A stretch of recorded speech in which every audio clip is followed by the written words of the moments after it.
प्रधानमंत्री नरेंद्र मोदी ने 2014 में पहली बार देश के प्रधानमंत्री बने, लेकिन प्रधानमंत्री बनने से पहले नरेंद्र मोदी ने विश्व के सबसे प्राचीन शहर काशी यानी वाराणसी को अपना संसदीय क्षेत्र चुना और रिकॉर्ड मतों से जीतकर दिल्ली पहुंचे। पीएम मोदी दिल्ली तो पहुंचे, लेकिन काशी को कभी नहीं छोड़ा। पीएम ने काशी को कई परियोजनाओं की सौगात दी। Kashi Vishwanath corridor, Rudraksh convention centre, Ganga tent city, साथ दुनिया के सबसे लंबे रिवर क्रूज गंगा विलास को काशी को ही गिफ्ट किया। वाराणसी की गंगा नदी से निकलकर ये क्रूज डिब्रूगढ़ की ब्रह्मपुत्र नदी तक गया। विरासत और आधुनिकता का अद्भुत संगम हमें इस यात्रा में देखने को मिलेगा। यात्रा की शुरुआत से पहले पीएम मोदी ने कहा था, भारत की विरासत और आधुनिकता का अद्भुत संगम हमें इस यात्रा में देखने को मिलेगा। क्रूज टूरिज्म का ये नया दौर इस क्षेत्र में हमारे युवा साथियों को रोजगार और स्वरोजगार के नए अवसर भी देगा।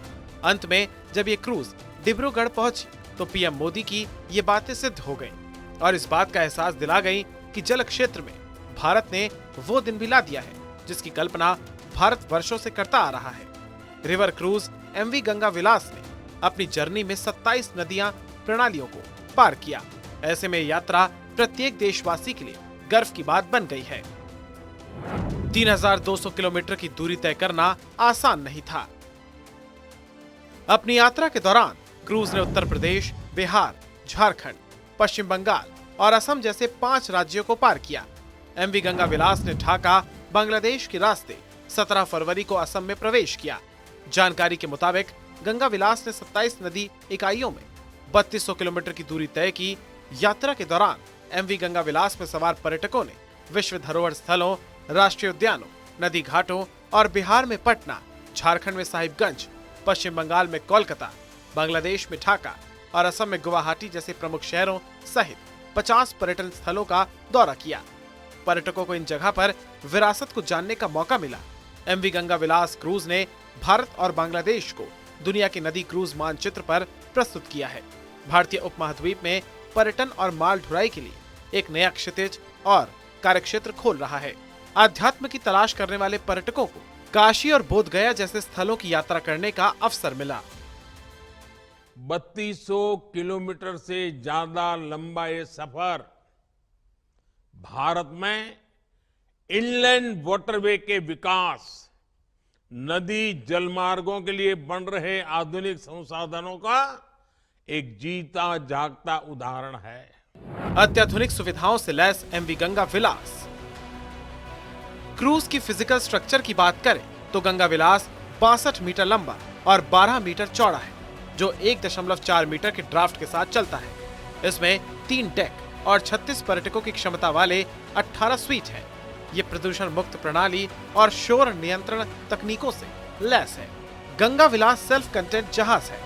गंगा विलास क्रूज के फ्यूल टैंक की कैपेसिटी 40,000 लीटर की है। इतने ईंधन में ये 40 दिन की यात्रा कर सकता है। साथ ही क्रूज का अपना एक एसटीपी प्लांट भी है।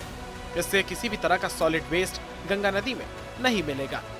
वहीं गंदे पानी को फिल्टर कर गंगा में छोड़ दिया जाएगा। इसके अलावा क्रूज में फ्रेश वाटर टैंकर की कैपेसिटी 60,000 लीटर है। जहाज में वाटर ट्रीटमेंट का प्लांट है जो रेगुलर गंगा जल को साफ करता है। इस पानी को वॉशरूम और किचन में इस्तेमाल किया जाता है। वसुधैव कुटुंबकम का प्रतीक है एमवी गंगा विलास। एमवी गंगा विलास की पहली यात्रा में स्विट्जरलैंड के 32 पर्यटक थे। ये यात्रा वाकई में वसुधैव कुटुंबकम का प्रतीक भी है। सफर कभी खत्म नहीं होता है, पर एहसास हमेशा रह जाता है। जो छप जाए यादों में, वो पल रिश्ता जोड़ जाता है। गंगा विलास ने भी अपनी इस यात्रा में पर्यटकों पर कुछ ऐसा ही जादू चलाया। गंगा विलास की नजरों से भ्रमण कर उनका जीवन मंत्र मुग्ध हो गया। भारत सरकार की कर्मठता से आज वैश्विक कीर्तिमान बन गया है, जिसने कई संस्कृतियों को आपस में जोड़ने का महत्वपूर्ण काम किया है। काशी में गंगा विलास क्रूज की शुरुआत के जरिए भारत ने वो करिश्माई कारनामा कर दिखाया है जो अभी तक पूरी दुनिया में कहीं भी नहीं हुआ था। पीएम मोदी ने अपने ड्रीम प्रोजेक्ट्स में से एक इस योजना को धरातल पर लेकर आए और उसे पूरा भी उसी तरीके से किया जैसा सोचा था।